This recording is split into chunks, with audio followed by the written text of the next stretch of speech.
Keys for success in Forex jungle. Trading foreign exchange on margin carries a high level of risk, and may not be suitable for all investors. The high degree of leverage can work against you as well as for you. Before deciding to trade foreign exchange, you should carefully consider your investment objectives, level of experience, and risk appetite. The possibility exists that you could sustain a loss of some or all of your initial investment, and therefore you should not invest money that you cannot afford to lose.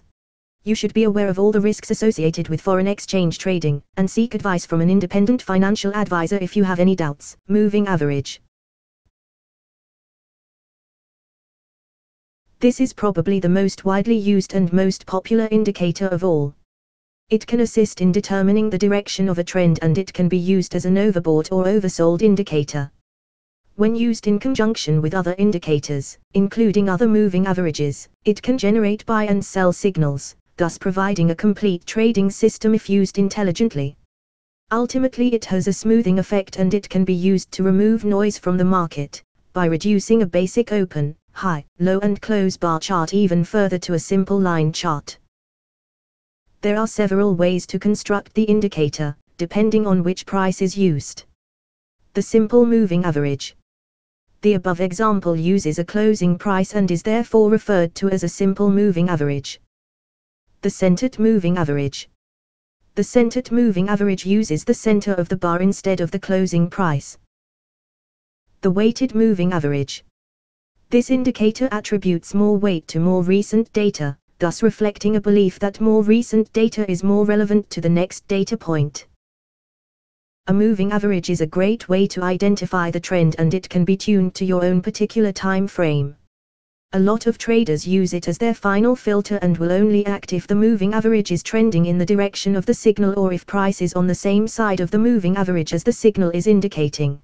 The obvious extension of the simple moving average is to use 2 or 3 moving averages of varying lengths, time periods, such as 8, 21 and 55.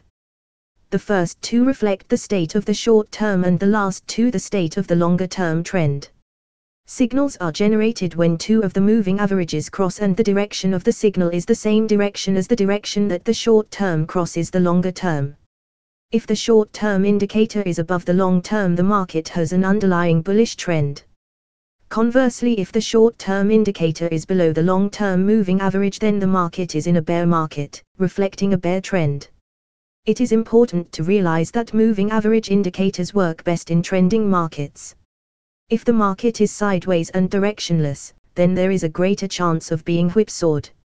Nevertheless, this can be eliminated if a long-term moving average is used to determine whether the market is indeed trending or not, in the relevant time frame. Failing that, it is possible to employ another indicator such as the MAC to determine whether the market is trending or not. Remember, of course, that the MACD moving average convergence-divergence indicator is actually a derivative of the simple moving average. If we recognize the market as being in a non-trend state, then we can use the indicator as an overbought /oversold indicator.